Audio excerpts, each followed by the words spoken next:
Am I the a-hole for not wanting to leave my fortune to my nieces and nephews? I am 39 years old, successful, and financially well off. My siblings, unfortunately, are not. My brother, 42, has 3 kids. My sister, 35, also has 3, and is expecting another.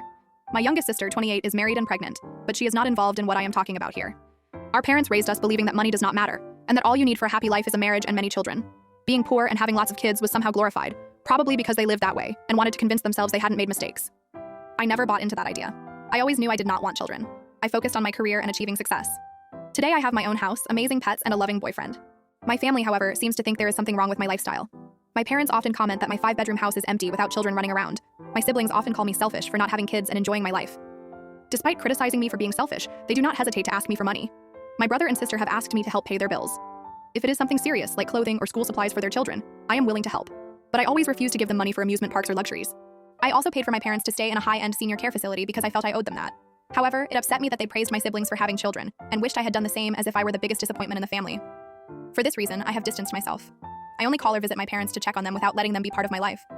The other day, my sister asked if she, her husband, my brother, and his wife could come to my house. I said yes. They asked me to leave my fortune to their children equally, and said that if I did, they would stop asking me for money. They said it as if they were doing me a favor. My brother added that since I have no children, who else would I leave it to? I told them I would donate my money to charity, and that I owed them nothing. When they started calling me selfish, I told them to leave. The next morning, my father called to say they were disappointed in me. I just hung up. The only family member who has supported me is my youngest sister. She has her head on straight, and I could not be prouder of her. Am I the a-hole for not wanting to leave my money to my nieces and nephews and for living my life the way I want?